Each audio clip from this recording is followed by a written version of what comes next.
Set in the land of Rivellon, the mysterious energy that gives birth to magic, known as Source, has become corrupted and dangerous. This prompts the creation of Source Hunters to combat it. Two of these hunters travel to Sicil to investigate a murder connected to the Source. This intrepid duo's investigation leads them to discover the root of the Source's corruption, the Void Dragon, a powerful entity consuming time itself. Our main protagonists discover the only way to defeat this ancient menace is with a collection of gems called Starstones. On completing their investigations, they soon learn the murderer is a member of the Immaculates, a cult of Void Dragon worshippers led by a sorcerer named Leandra, also known as the Conduit. The Immaculates plan to resurrect Brachus Rex, a powerful former king of Rivellon and most powerful of the Source Kings. However, the Source Hunters manage to thwart this plan by killing the undead Brachus. Pursuing the Immaculates into a forest, the hunters happen across the White Witch, who reveals the Conduit is her sister, who turned evil after betrayal by her and Xandalore, one of the oldest wizards of Rivellon. The Source Hunters also discover the Immaculates are creating Death Knights, near invincible warriors which the Source Hunters must find a way to destroy. The story in Divinity Original Sin is a fairly straightforward affair. It adheres to the standard fantasy tropes of heroes saving the day, good versus evil, etc, etc. If you are a fantasy fan, then you're not going to be walking down a road that hasn't been well travelled, more like a cosy familiar stroll you've done dozens of times before. Although the story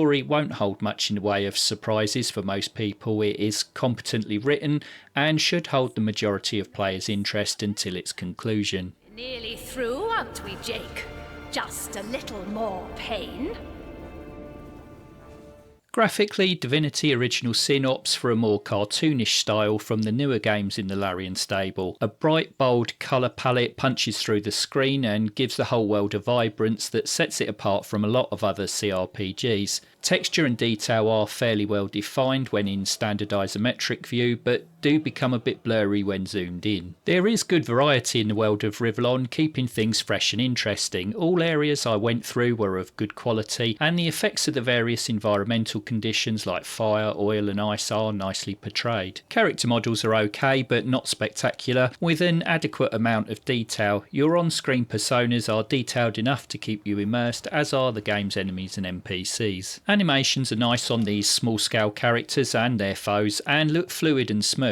This is not a game where super precise movements and dodge rolling are required, so the animation is less important here, but it is of a decent standard regardless. The UI, which is pretty important in a game like this, is easy to navigate and makes sense even in the heat of battle. Everything is clearly laid out and there are handy tooltips telling you what everything is and does. There is a lot of stuff to keep your eye on in this game, and a clear and sane UI helps no end. Performance was good during my playthrough. I managed to maintain a fluid frame rate, and no noticeable hiccups in frame pacing made the game really smooth to play. With its combination of bold colours and decent variety in its landscapes, Divinity Original Sin is a nice game to look at. It's not my personal favourite style of graphical presentation, but it is technically competent and never gets in the way of enjoying the game. Graphics in Divinity Original Sin gets 22 out of 25.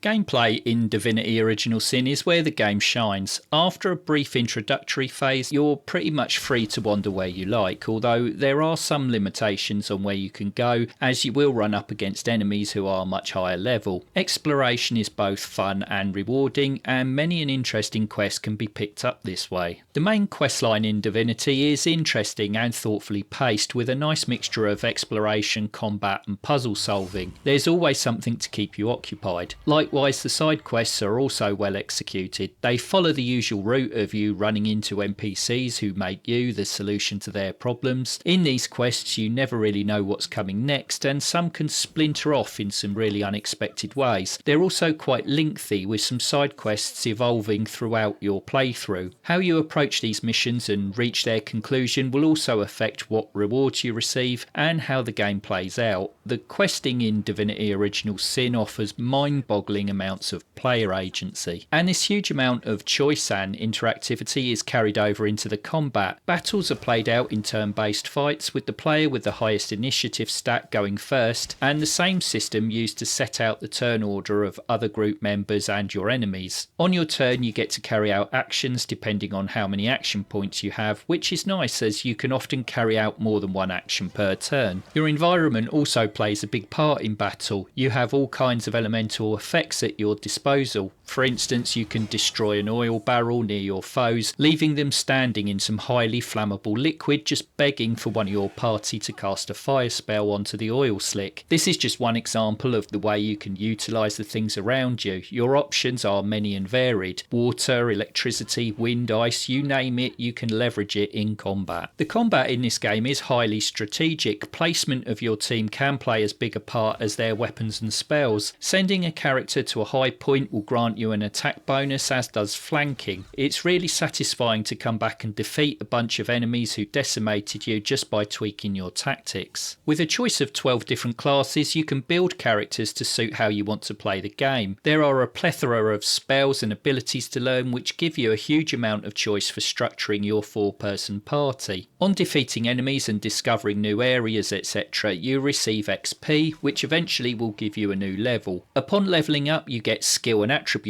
points. Attribute points can be put towards your base stats like strength, and skill points can be invested in the various skills of your choosing. The skills are organised into several schools or categories of magic, as well as physical skills and other abilities. You can invest these skill points into any category, allowing for hybrid playstyles. As well as the huge amount of skills, spells and environmental states you can take advantage of, there is also a colossal amount of gear and weapons to collect. You never know where you might find something that will make your life a whole heap easier. And you will need all the help you can get, as Divinity Original Sin is quite unforgiving. This is a game that doesn't hold your hand, or rather, it can't hold your hand. Having game mechanics that present you with so many options, it would stifle your creativity if the game pointed you in a certain direction. This is no Ubisoft game. This is an unashamedly old school role-playing game brought kicking and screaming into modern times. It's one of the things that I grew to love about this game, and I use the word grew purposely here. Early game I did get somewhat frustrated. I had completed quests as far as I could, and every time I ventured out of the city I got my arse handed to me. I found it tricky to resurrect party members due to the early lack of resurrection scrolls, and a few expletives echoed across Rivellon as I reloaded my save for the umpteenth time. But then I took a step back, talked to the numerous NPCs and gleaned some info on the best way forward.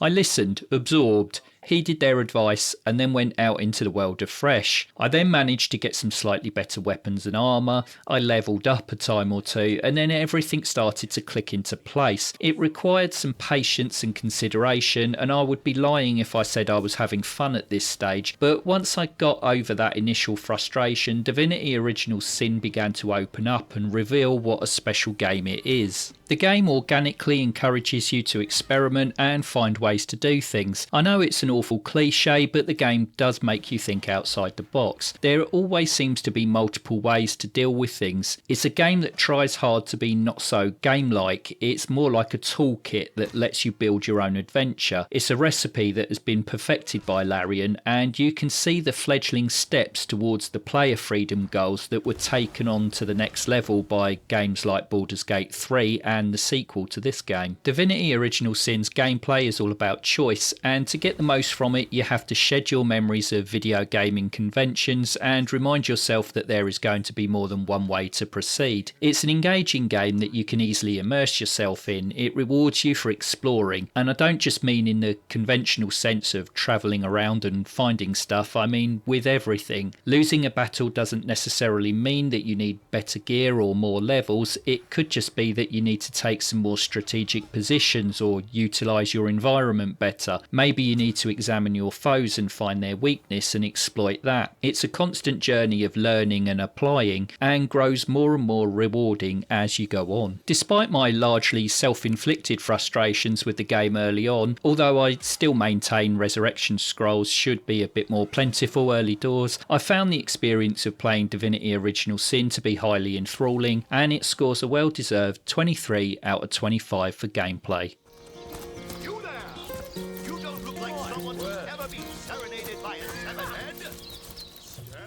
I found the audio in Divinity Original Sin to be a bit Jekyll and Hyde. The music I really enjoyed. You are accompanied on your adventures by a soundtrack that beautifully fits the terrain you're going through. When on the beach near Sicil, there is a really pleasant track, giving you a sense of calm. I could almost feel the sun on my face. The music score carries on at this consistent high quality for the rest of the game. The sound effects, like the music, are also good quality. In the game's more heavily populated areas, the ambient sounds of everyone living their life is portrayed well. The weapon and spell effects and incidental sounds are also well realised. Sadly, the good music and effects are let down by some shoddy voice work. Don't get me wrong, there are some competent performances. Unfortunately, they are in the minority. Some of the voice acting is truly awful. Some characters sound like failed auditions for a children's TV presenter, while others are even more annoying. But the bulk of the voices are just dreary. The main characters fall into this dreary category, which I suppose is better than being annoying, as you have to listen to them for the entire game. The kindest thing I can say about the voice acting is it's tolerable, as you can go through long spells where nobody is saying anything. With its excellent music, good sound effects, but often painful voice acting, Divinity Original Sin gets 19 out of 25 for audio.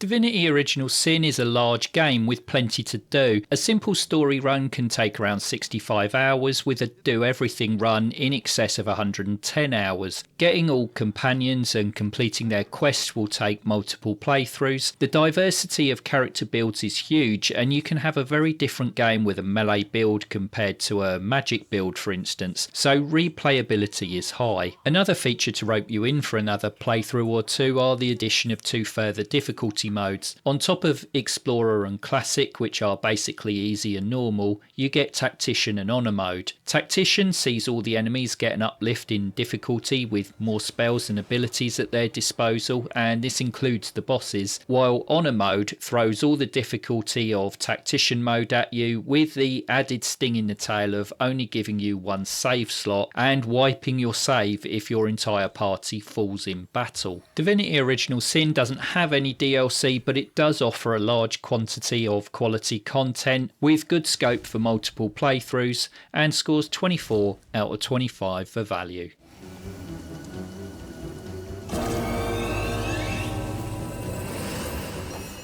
Divinity Original Sin is not only a good video game, it's also an important one. At a time when games with turn-based combat were on the decline and a lot of developers were turning their back on the genre, Larian stuck its head above the parapet and produced an experience that confirmed that there is still plenty of fans of deep tactical role-playing. It was this bravery on Larian's part that led to some of the greatest modern role-playing games to be created. Without Divinity Original Sin, there would be no Baldur's Gate 3, and that alone is probably reason to pay homage. But Divinity Original Sin is not just a nostalgic peek into the past, it's also a great game in its own right. With its solid role-playing, extreme amounts of player agency, and deep satisfying combat, it deserves a spot in any self-respecting RPG fan's collection, and scores a divine 88 out of 100.